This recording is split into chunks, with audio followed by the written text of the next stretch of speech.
ملک میں ایک بادشاہ رہتا تھا۔ وہ بادشاہ دنیا کے سب سے خاص سیب کے پیڑ کا مالک تھا۔ اس سیب کے پیڑ پر روزانہ سونے کے سیب لگتے تھے۔ مالی ہر روز سیب کی گنتی کر کے سیب اتارتا تھا اور بادشاہ کے حوالے کرتا تھا۔ ایک دن مالی بادشاہ کو بتاتا ہے کہ ایک سیب غائب ہے، تو بادشاہ غصے سے کہتا ہے کہ سیب چوری کرنے والے کو بخشا نہیں جائے گا۔ اس رات مالی نے اپنے بڑے بیٹے کو سیب کے درخت کی نگرانی پر لگا دیا، لیکن آدھی رات کے قریب مالی کا بیٹا سو گیا اور اگلی صبح ایک اور سیب غائب تھا۔ مالی نے اگلے دن اپنے دوسرے بیٹے کو سیب کے درخت کی نگرانی پر لگا دیا۔ مالی کا دوسرا بیٹا بھی آدھی رات کو سو گیا۔ اگلی صبح پھر ایک سیب غائب تھا۔ مالی کے تیسرے بیٹے نے کہا کہ آج کی رات میں سیب کے درخت کی نگرانی کروں گا۔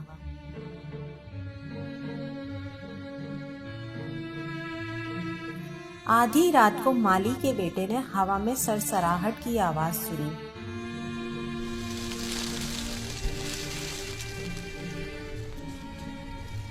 اس نے جب دیکھا تو وہ ایک سنہری پرندہ تھا جو خالص سونے کا تھا۔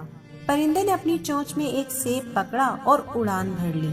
مالی کے بیٹے نے فوراً اپنے ترکش سے ایک تیر نکالا اور پرندے کا نشانہ لگایا، مگر پھر وہ تیر اس پرندے کو چھو کر گزر گیا اور اس پرندے کا ایک سونے کا پر ٹوٹ کر زمین پر گرا۔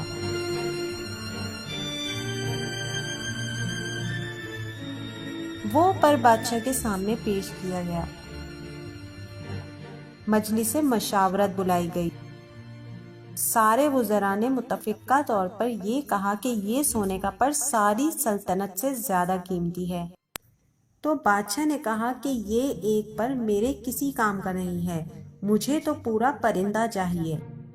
اس سلطنت میں کون ایسا بہادر ہے جو مجھے پورا پرندہ لا کر دے؟ مالی کا بڑا لڑکا اس ذمہ داری کو قبول کرنے کے لیے آگے بڑھتا ہے۔ بادشاہ کہتا ہے کہ بہت اچھے، اب تم مجھے جلدی سے وہ پرندہ لا کر دے دو۔ مالی کا بڑا لڑکا پرندے کو ڈھونڈنے کی تیاری کرتا ہے۔ جب وہ پرندے کو ڈھونڈنے کے لیے جنگل میں آتا ہے تو اسے ایک لومڑی دکھائی دیتی ہے، تو وہ اس پر تیر چلانے کے لیے کمان اٹھاتا ہے۔ تو لومڑی کہتی ہے کہ مجھے مت مارو، مجھے مت مارو، مجھے پتا ہے کہ تم کیا ڈھونڈ رہے ہو، تمہیں چاہیے ایک سونے کا پرندہ، میں اس میں تمہاری مدد کر سکتی ہوں۔ تو مالی کا لڑکا کہتا ہے کہ اچھا، تو بتاؤ مجھے کہ وہ سونے کا پرندہ کہاں ہے۔ تو لومڑی کہتی ہے کہ میری بات غور سے سنو، تم شام تک ایک گاؤں میں پہنچو گے، وہاں تمہیں دو سرائے نظر آئیں گے جو کہ آمنے سامنے ہوں گے۔ ان میں ایک بہت ہی شاندار ہوگا جبکہ دوسرا سرائے بہت ہی خستہ حال ہوگا۔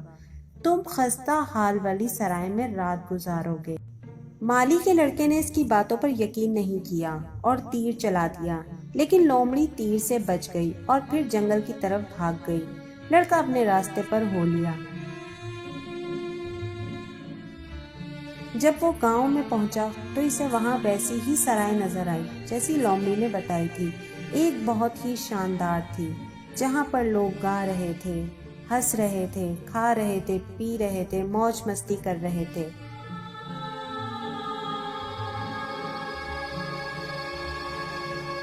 اور دوسری بہت ہی خستہ حال۔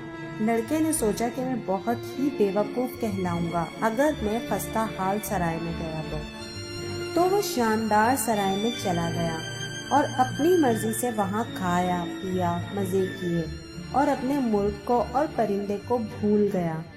وقت یوں ہی گزرتا گیا اور بڑا لڑکا واپس نہیں لوٹا۔ پھر مالی کا دوسرا لڑکا جانے کے لیے تیار ہوا، اس کے ساتھ بھی سب کچھ ویسا ہی ہوا۔ اسے بھی لومڑی ملی اور یہی مشورہ دیا۔ جب وہ سرائے کے پاس پہنچا تو وہاں شاندار سرائے میں اس کا بڑا بھائی موجود تھا۔ اس نے اپنے بھائی کو وہیں بلا لیا۔